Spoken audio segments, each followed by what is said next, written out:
Hello ladies and gentlemen, vBlackWolf here and welcome to another video. Today we're going to talk about the new upcoming soul raids, the Raven soul raids. And we're going to talk about, not necessarily how to fix it or how to make it good, because it has already been made, if we're getting the update.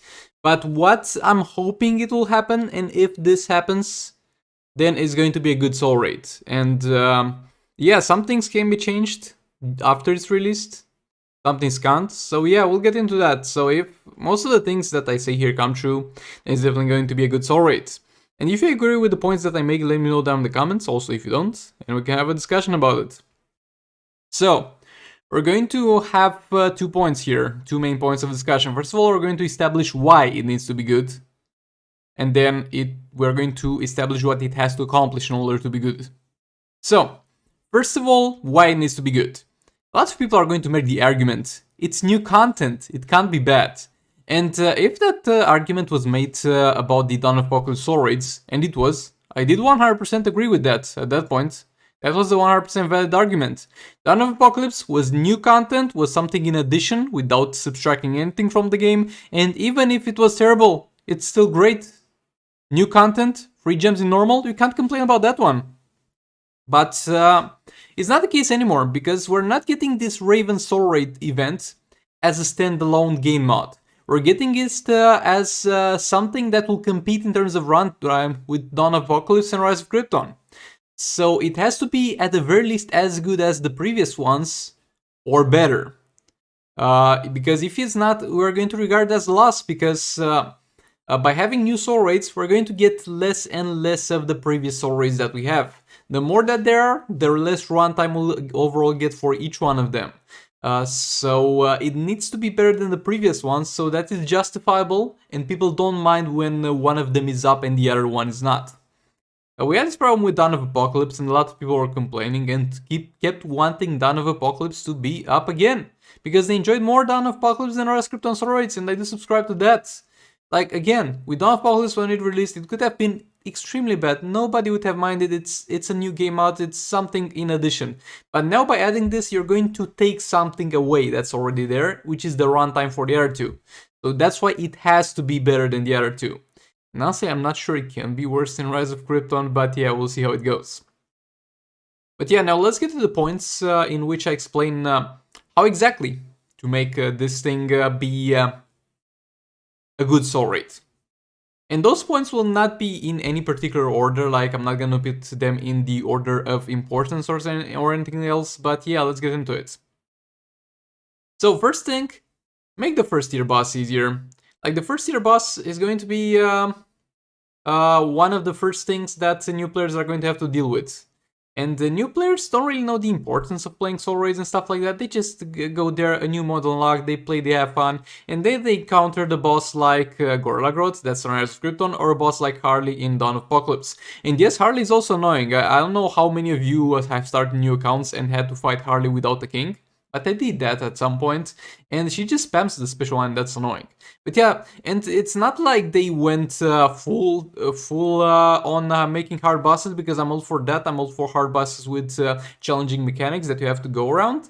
The thing that they could have done was swapping Cheetah in Rise of Krypton with Grodd and putting Cheetah in tier 2, and then swapping Robin to tier 1 from Dawn of Apocalypse and putting Harley in tier 2. It's as simple as that. It's not like, oh, but every single boss was extremely mechanically challenging and interesting. No, they got some filler bosses in there. They just needed to swap them around better so that they don't put roadblocks for the new player that don't know at that point what they're doing, and by the time they get to tier 1 don't have king, and they don't know enough about soul raids to know that they should move to the next tier sub-bosses if they have trouble with the current boss. That would be something that I would want to see. Now, the second point. Make it so that the artifacts are going to make the fight easier in terms of convenience of gameplay, but not in terms of raw values. So, it's normal for the new artifacts to be a little bit suited towards the new story that we're going to receive. It's normal for the people who have the new artifacts to have a better time while using them. It's normal for them to give you a better experience and help you enjoy more the game, but at the same time, they shouldn't make you feel like you're going to hit a roadblock if you don't have them. For example, in Dawn of Apocalypse, we got Entropy, which would make boss Darkseid far easier in terms of gameplay. It would make it that you'd have a far better time. You would be able to take as many super moves as you would want. You don't have to switch around your team compositions in order to fit a power drainer in there. You'd have a better time if you had Entropy. And you're happy if you had Entropy. But if you didn't have Entropy, at any point I did not myself feel like I had to have Entropy. I had a little bit of a harder time. I needed to be a little bit more crafty with the teams that I played. But overall, I would have loved to have Entropy, but I never felt like I had to have Entropy. Now, moving on to Rise of Krypton. And again, I'm giving those two as examples because they are simply the two stories that we have. In Rise of Krypton, we had LexCorp Warsuit. I had two accounts that were fighting Superman at the same time. One of them had LexCorp Warsuit, one of them did not have LexCorp Warsuit. And it was as simple as that. In terms of mechanics, in terms of the gameplay that I did, it was in terms of 99%, it was the literal same thing that I did on one account, I did on the other. There was literally zero change in terms of gameplay. Zero change in terms of gameplay because I had the LexCorp, but one was dealing more damage and the other was dealing less damage because on one I had LexCorp, on the other one I didn't. And that's a very dumb mechanic. So yeah, make it so that new artifacts that you're going to implement are going to make you feel good if you have them, but at the same time, not make you feel like you have to have them, like they're a must. Okay, moving on to the third point over here. Bring back the artifact chest, my dudes. Bring back the artifact chest. So, yeah, there are a lot of new players that have been watching me, maybe some people that joined this lovely channel, this lovely community, if I might say so myself, after the Rise of Krypton has been released. And they didn't see any such thing as an artifact chest that actually had artifacts on it, and you could pay with gems. There was one of them previously. First of all, we had an artifact chest when they introduced artifacts in normal rates, and then we had an updated artifact chest when they introduced Dawn of Apocalypse, with all the artifacts in the game. And you had very low chances to get the top artifacts, like the Entropy. It was very rare, also the Old Blades was rare, but at the same time, there was the chance that with enough gems spent, you could get that. Now we don't have that anymore. And it really makes the new artifacts that they introduce feel like a pay-to-win mechanic.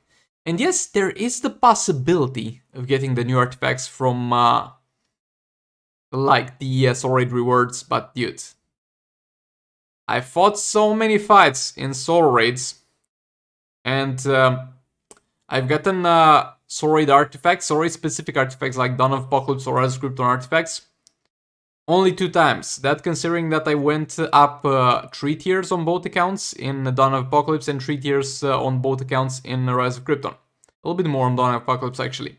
So those were, I think, I'm bad with maths, but I think above 50 Soul Raid rewards. In 50 Soul Raid rewards I got one of the new artifacts, the Soul Raid artifacts, only twice. And they were garbage, by the way. So it was nothing like a Beta Club or a LexCorp. I get a crappy.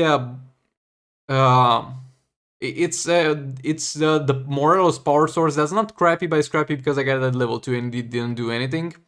And then I got the Flashing Blade, which is possibly the worst artifact in Just 2 Mobile.